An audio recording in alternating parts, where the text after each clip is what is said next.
로마서 1장 1절에서부터 7절까지 말씀을 읽었는데, 이 로마서는 뭐라고 얘기를 해도 신약 성서 가운데서는 제일 중요한 책이지요. 바울의 신학 핵심이 이 로마서 안에 다 들어있다고 봅니다. 그리고 가장 중요한 기독교 교리의 정수가 이 로마서 안에 담겨져 있습니다. 로마서의 주제는 justification by faith라고 할 수 있는데, 이신칭의 믿음으로 말미암아 의롭다함을 받는다라고 하는 것이 이 로마서의 가장 큰 주제입니다. 그 로마서의 시작을 바울은 뭐라고 얘기하고 있느냐면, 하나님의 부르심을 받아 주의 종으로 택정함을 입은 나 바울, 사도 바울, 이렇게 이야기를 합니다. 그러니까 이 바울은 로마서에서 분명하게 뭐를 얘기하고 있느냐면, 자신이 하나님의 부르심을 받아서 그리스도의 종이 됐다라고 하는 확신을 가지고 이렇게 서두를 시작합니다. 이 바울의 글의 특징이 뭐냐면, 이 시작할 때 내가 어떤 사람이냐라고 하는 것을 분명히 밝힙니다. 사도된 나 바울은, 이렇게 이야기를 하죠. 그 다음에 또 하나 바울의 편지의 특징이 하나가 있습니다. 그게 뭐냐면, 서두에 이 바울의 편지냐 아니냐를 구별을 할 수 있는 방법이 바로 7절에 나오는 예수 그리스도로부터 은혜와 평강이 있기를 원한다 라고 하는 이 축복은 이 바울의 편지에는 항상 나옵니다. 항상 나온다. 그래서 은혜와 평강이 있기를 원한다 라는 이야기가 바울의 편지에는 나온다. 왜 우리가 글을 쓰더라도 항상 보면 자기가 자주 쓰는 문구가 있지 않습니까? 그 자주 쓰는 문구 중에 하나가 뭐냐면, 바울은 은혜와 평강이 너희에게 있을지어다 라고 하는 축복이 항상 그의 글에는 있다라고 하는 것이죠. 그 다음에 이 로마서는 AD 57년경에 바울이 겨울에 쓰여진 것이다. 3차 전도 여행을 하다가 겨울에 이 고린도에 갔을 때, 그때 로마 교인들을 향해서 편지를 썼을 거다, 이렇게 봅니다. 근데 그 당시에 이제 바울은 벌써 이 밤이 되면 눈이 안 보였어요. 요즘은 이제 백내장 수술이라든지 뭐 이런 수술이 있어서 연세가 드셔도 백내장 수술을 하고 나면, 연세 드신 분들 어떻게 잘 보이세요? 세상이 환하게 보여요. 뭐 이렇게 얘기하시더라고요. 그런데 그런 시술할 수 있는 그 의료 기술이 없었던 옛날에는 연세가 드시면 뭐 앞이 안 보이는 거죠. 요즘은 강아지들도 백내장 수술을 하더라고요. 그렇게 강아지들도 백내장 수술을 해서 앞이 이렇게 잘 보이게 하는데, 어딜 지나가다 보니까 그렇게 돼 있더라고요. 강아지 백내장 수술 전문, 이렇게 돼 있는 병원이 있던데, 요 앞에 있는 이 우리 저 파리바게트인가요? 아니면 그 뚜레쥬르 앞에 건너편에 있는 동물병원이 또 있는데, 거기는 이 강아지 심장 전문 병원이에요. 모르셨죠? 심장 전문 병원. 그런데 옛날에는 그런 기술이 없었잖아요. 그러다 보니까 연세가 드신 이 바울은 밤이 되면 앞이 잘 안 보였습니다. 그리고 이 바울은 원래 눈이 안 좋았습니다.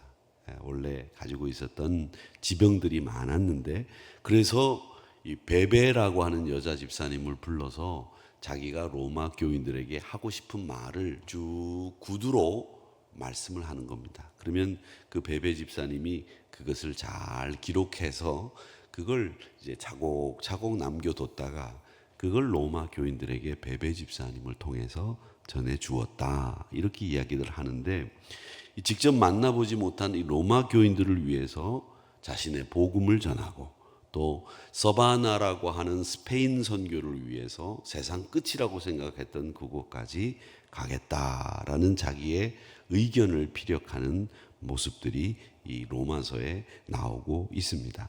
근데 이 로마서에서 오늘 제일 먼저 이야기하는 것이 뭐냐면, 자기는 내가 인생의 방향을 결정짓는 가장 중요한 질문을 우리에게 하고 있는데, 이 바울은 이렇게 얘기합니다. 여러분은 누구의 뜻을 따라 가고 있고 살고 있습니까? 이걸 물어보고 있는 겁니다.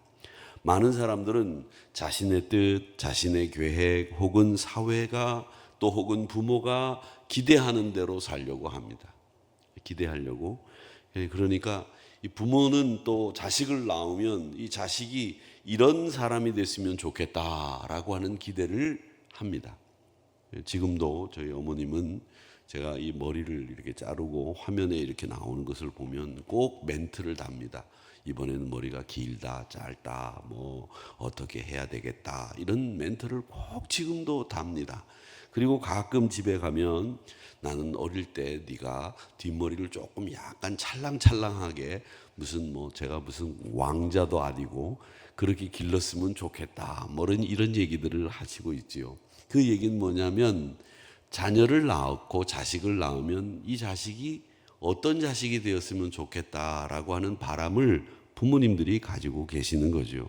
그렇듯이 이 사회의 기대, 부모의 기대, 여기에 맞추어서 살려고들 사람들은 애를 쓰는데, 근데 사도 바울은 뭐라고 얘기하느냐면 인생의 방향을 나는 완전히 바꾸어서 사람의 기대나 사회의 기대나 부모의 기대보다도 하나님이 원하시는, 하나님이 부르신 삶, 그걸 위해서 나는 살겠다, 이런 뜻을 표현하고 있습니다. 그래서 그걸 뭐라고 얘기하느냐면 예수 그리스도의 종, 사도로 부르심을 받은 자라고 하는 이 두 말씀 속에서 자기는 하나님의 부르심을 받아 내가 인생의 방향을 바꿨습니다 라는 이야기를 하는 겁니다. 이 종이라고 하는 것은, 지금의 종이라고 하는 개념은 뭐 지금 우리 사회에 아무리 계급이 있다 없다 하더라도 종이라는 개념은 없습니다. 종이라고 해서도 안 되고요. 그런데 그 고대 사회 속에는 종이라고 하는 신분 계급이 있었고, 그 종이라고 하는 신분 계급은 주인에게 생명까지도 생사 여탈을 맡겨야 되는 사람들이었습니다. 그러니까 더 이상 내 인생의 주인이 내가 아니라 하나님이고 내 인생의 주인은 그리스도의 뜻을 따라 움직이게 되어 있습니다 라고 하는 이야기를 이 바울은 그리스도의 종이라고 하는 말 속에서 이야기를 하고 있는 겁니다. 사도라고 하는 말은 여러분 아시는 것처럼 앰베서더라고 하는 뜻입니다. 대사라고 하는 뜻인데 보내심을 받은, 그래서 나라의 주권을 가지고 있는 최고 통치권자가 상대편 나라에 나를 대신해서, 이 나라를 대신해서 국민을 대표해서 보내는 사람이 대사입니다. 그래서 하나님이 나를 하나님 나라의 대사로 이 땅에 보내셨던 사람이 바로 나다라고 하는 이야기를 하고 있는 겁니다. 우리에게도 마찬가지죠. 내 뜻을 따르고 사회의 기대나 부모의 기대를 따르는 삶이 있는가 하면 하나님의 부르심을 따르는 삶이 있습니다. 이런 인생의 결정할 수 있는 두 길이 있는데, 오늘 말씀을 통해서 우리가 부르심을 받은 삶은 어떤 삶이냐라고 하는 것을 볼 수 있는데, 오늘 여기 말씀에 보면 부르심을 받은 삶에 대해서 이야기할 때 하나님이 미리 우리에게 약속하신 복음이 나에게 있었다라는 이야기를 합니다. 바울은 하나님이 성경에 미리 약속하신 복음이라고 이야기를 하고 있고, 그걸 구원의 약속이라 얘기를 하고 있는데, 성경에 미리 약속하신 것, 그것이 뭐냐면 두 가지라는 겁니다. 그 아들에 관해서 두 가지 성경에 약속해 둔 것이 있는데, 그게 하나가 뭐냐면 다윗의 혈통으로 예수님이 오셨다라고 하는 것이 성경에 미리 약속하신 첫 번째입니다. 두 번째는 예수 그리스도를 죽은 자 가운데서 부활하심으로 하나님의 아들이 능력 있는 분이다라고 하는 것을 선포하셨다. 이게 두 번째입니다. 죽은 자들 가운데 부활하셔서 하나님의 아들이라고 하는 것을 분명히 보여주셨다. 이게 두 번째 성경이 약속하신 내용이다. 이렇게 이야기를 합니다. 그러면서 이 그리스도의 인성, 그리스도의 신성, 이 두 가지를 다 보여주고 있습니다. 제가 늘 말씀드리지만 예수님은 완벽한 인간이시고 예수님은 완벽한 하나님이십니다. 이 말은 뭐냐면 우리 인간적인 계산으로 보면 예수님이 인성과 신성을 가지고 계시면 사실은 50%, 50%, 그래서 합쳐서 100% 예수님의 인성이 결정짓는다, 이렇게 볼 수 있는데, 그게 아니라 예수님은 100% 인간이시고 예수님은 100% 하나님이시다. 그래서 하나님인 동시에 인간의 몸을 입고 오셔서 완벽하게 사람의 감정과 사람의 생각과 사람의 삶을 그대로 영위하셨던 하나님의 아들이셨다라고 하는 겁니다. 그러니까 이 말씀은 우리에게 시사하는 바가 큽니다. 그건 뭐냐면 우리 신앙생활은 항상 언제나 균형 잡힌 신앙생활을 해야 됩니다. 기도도 하셔야 되고 말씀도 묵상하셔야 되고 헌신도 하셔야 되고, 이런 이 균형 잡힌 신앙생활을 해야 이 신앙생활이 건강하게 갈 수 있다라는 거죠. 기도만 한다, 그분은 영적으로 고매해질 수는 있으나 이 현실적인 삶에서 감각이 떨어져서 사람들과 소통하기가 어려워지는 신앙생활을 하기가 쉽습니다. 기도는 하지 않고 말씀만 보면 우리의 머리가 커져서 이성과 논리와 또 혹은 자신의 뜻을 관철시키기 위해서 애를 쓰는 신앙인이 되어서 현실 세계에서는 어떻게든 다 적용하고 현실 세계 속에서는 능력 있는 사람처럼 보일 수는 있으나 영적인 세계에 눈을 못 뜨는 경우들이 생기는 경우가 왕왕 생기는 거죠. 그렇기 때문에 우리 믿음의 사람들은 항상 이 균형 잡힌 영적인 세계와 현실적인 세계에서, 그리고 하나님을 따라가고 주님의 종으로서 사도로서 살아가는 이 삶에 이 균형 잡힌 삶이 꼭 필요하다라고 하는 것을 인성과 신성을 가진 예수님을 통해서 배우게 되는 거죠. 예수님은 멀리 계신 분이 아니라 우리 연약함을 잘 아시는 분이고 동시에 부활하셔서 우리를 구원하실 수 있는 전능하신 하나님의 아들입니다. 그분의 택정함을 입은, 그분의 부르심을 받은 그리스도의 종, 하나님의 종, 나 바울은 이렇게 얘기를 하면서 우리 삶이 어떻게 전개되어야 되는지, 부르심을 따라 사는 삶은 어떤 것인지를 우리에게 보여주고 있다라고 하는 것이죠. 그 다음에 5절에서부터 6절까지 말씀을 보면 사도 바울이 직분을 받은 이유는 복음을 이방인들에게 전하기 위해서다, 이렇게 얘기를 합니다. 5절에 보니까 모든 이방인 중에서 믿어 순종하게 하나니, 이렇게 이야기를 하면서 자신의 부르심을 받은 것은 분명하게 그 목적이 있다는 거죠. 그 목적이 어디냐? 이방인을 위해서라고 하는 겁니다. 여러분, 그 옛날에 우리가 잘 아시는 그 목적을 따라 사는 삶이라고 하는 책이 한때 유행을 했었는데, 제가 서가를 이렇게 정리하다가 그 책을 다시 한번 펴봤습니다. 지금 봐도 참 은혜가 되고, 지금 봐도 우리가 다시 상기하면서 공부를 해도 참 좋겠다라는 생각이 드는 그런 좋은 책인데, 이 좋은 책과 더불어 지금도 많은 분들이 얘기하는 것은 우리가 건강한 목적을 가지고 사는 인생이라고 하면 분명히 거기에는 성과와 열매가 있습니다 라고 하는 말씀을 봤습니다. 교회도 마찬가지고 가정도 마찬가지고 우리 인생도 건강한 목적을 가지고 사는 사람이고 공동체라고 하면 분명히 좋은 열매를 맺을 수 있습니다 라고 하는 이 말씀을 꼭 기억하십시오. 그런데 오늘 여기 자신의 사역의 방향이 어디인지를 바울은 분명하게 밝히고 있는데, 그게 뭐냐면 나는 이방인을 위해서 부르심을 받았습니다 라고 하는 자기 사역의 목적이 분명하다라고 하는 겁니다. 그런 분명하고도 확실한 사역의 목적을 정하고 바울은 사역을 감당했다라고 하는 것이죠. 그렇기 때문에 우리 사랑하는 성도 여러분, 여러분의 인생에 분명한 목적을 정하시기를 바랍니다. 야, 내가 이제 지금까지 이렇게 살았으면 됐지, 이제는 아닙니다. 지금부터가 좋습니다. 연세 많으신 분들 그런 얘기들 많이 하시더라고요. 인생 중에서 어느 때가 제일 좋으셨습니까? 80 먹은 노년의 이제 어르신에게 이렇게 여쭤보면 80 먹은 노년의 어르신들이 이렇게 얘기합니다. 지금이 제일 좋습니다. 이렇게 대답을 한다고 합니다. 그렇지요? 우리 장로님들, 권사님들 언제가 제일 좋습니까? 지금이 제일 좋은 겁니다.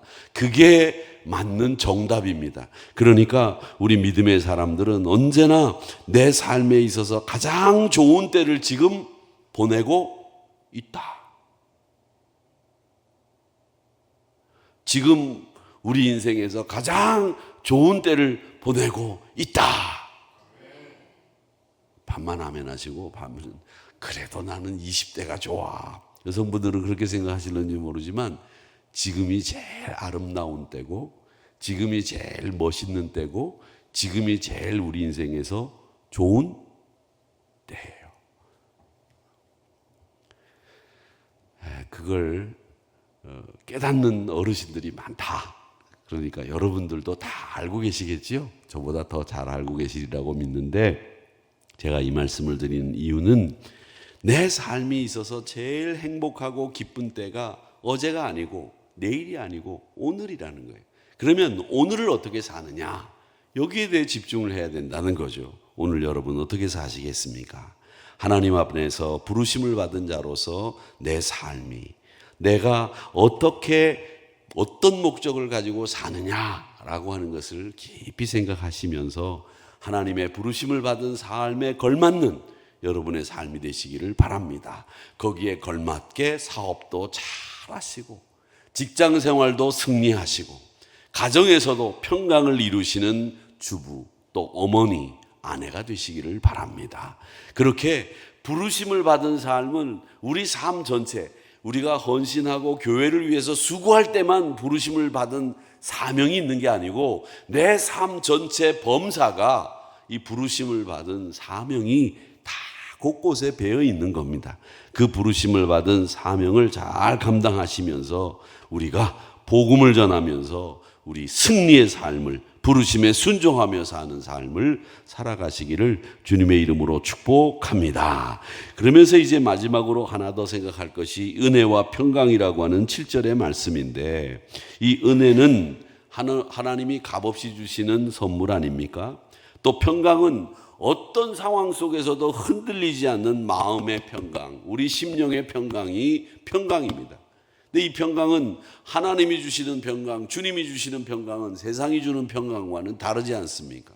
세상이 주는 평강이 아닌 평안이 아닌 내가 너희들에게 평안을 끼치고 주겠다 이렇게 말씀하셨는데 주님은 내가 주는 평안은 세상이 주는 평안과 다르다 이렇게 말씀하셨습니다. 그 다른 점이 뭐냐 하면 주님이 주시는 평안은 어떤 상황 속에서도 누구도 뺏어갈 수 없고 흔들리지 않는 평안이다 라고 하는 거죠. 그 평안이 여러분 삶 속에 있기를 주님의 이름으로 축복합니다. 하나님의 부르심을 받은 우리의 삶이라고 하는 것은 바로 이 힘은 어디서 나오느냐? 은혜와 평강에서 나오는 겁니다. 모세를 보십시오. 80세 노인이었습니다. 말도 어눌하다고 하나님이 야 바로 앞에 가라. 아이고 저는 안 됩니다. 저는 왕이나 다른 사람 앞에 가면 이 말이 떨어지지를 않습니다. 모르겠어요. 모세가 말더듬이는 아니었다고는 보이지만 말을 참 못하는 사람이었습니다. 바울도 마찬가지였어요. 바울도 말을 잘 못했습니다. 말은 누가 잘했느냐 하면 아볼로라고 하는 사람이 잘했어요. 그래서 아볼로가 가서 말을 하면 바울에게 말을 들었던 사람이 아볼로에게 말을 들으면 아볼로에게 마음이 확 넘어가고 그래서 아볼로가 어떤 사람인지를 알 수 있습니다. 바울은 말을 잘 못했어요. 그런데 바울은 글을 잘 썼습니다. 모세도 말을 잘 못했습니다. 말 더듬이는 아닐지라도 말을 버버버거리면서 했습니다. 이 말 잘하는 사람들을 보면 참 부러울 때가 있어요. 제가 목요일 날 전도 세미나에 가서 강의를 들었는데 그 강의를 하는 목사님이 부강 감리교회 목사님인데 말을 너무 잘해가지고 제가 정신을 잃고 그분 하는 말을 들었어요. 그런데 그 목사님이 이런 얘기를 하는 것이 지금 기억이 나는데 저는요 끝내주는 사람입니다. 그래요. 그래서 뭘 도대체 끝내주는가 그랬더니 정시가 되면 설교하다가도 끝내주는 사람입니다. 그렇게 얘기하더라고요. 그래서 와 그래 나도 끝내주는 사람일 수도 있겠다 이런 생각을 했는데 자기는 끝내준대요. 여러분들도 끝내주는 분들이죠? 시간이 되면 하던 말도 딱 끊어버리는, 끝내주는 사람입니다. 이렇게 얘기를 해서 어떻게 말을 저렇게 잘 만들었을까 이런 생각을 했는데, 여러분, 이렇게 모세는 말을 잘 못하는 사람이었습니다. 그런데 이 모세는 하나님이 은혜를 부어주셨고 평강의 길로 인도해 주셨습니다. 그래서 은혜와 평강이 있었기 때문에 출애굽이라고 하는 그 위대한 역사를 만들어낼 수 있는 민족의 지도자가 될 수 있었다라고 하는 것이죠. 그렇기 때문에 사랑하는 성도 여러분, 오늘 이 부르심을 따라 사는 삶은 어떤 삶이냐? 먼저는 복음에 우리에게 주어졌습니다 라고 하는 것을 확신하는, 그리고 미리 약속되어져 있는 이 복음이라고 하는 것은 뭐냐? 예수님 안에서 이루어졌습니다 라고 하는 것, 이걸 우리에게 분명하게 말씀해 주셨습니다. 이 복음은 바울에게 뿐만 아니라 이방인을 향해서도 전해져야 되는 복음입니다. 그 사명을 감당할 수 있는 힘은 은혜와 평강, 하나님이 주시는 은혜와 평강 안에서 얻을 수 있습니다 라고 말씀하시고 있습니다. 사랑하는 우리 성도 여러분, 복음은 우리에게 오래전부터 약속되어진 것이고, 또 여러분은 모든 사람에게 열려있는 이 복음을 위해서 부르심을 받은 사람들입니다. 그리고 여러분들은 누구보다도 은혜와 평강을 누려야 하는 분들입니다. 여러분들의 삶이 은혜와 평강을 누리는 삶이 돼야 전도가 되는 겁니다. 그리고 다른 이들에게 귀감이 되는 겁니다. 부디 빌기는 은혜와 평강이 되는 삶을 살아내는 우리 한우리 성도님들이 되셔서 이 9월 오늘 1일인데 9월 한 달을 은혜와 평강으로 이루어 가겠습니다. 부르심을 따라 살겠습니다. 미리 약속하신 그 복음이 내 안에서 역사하게 도와 주시옵소서. 이런 마음 가지고 승리하시는 한 달이 되시고 승리하시는 한 주가 되시기를 주님의 이름으로 축복합니다.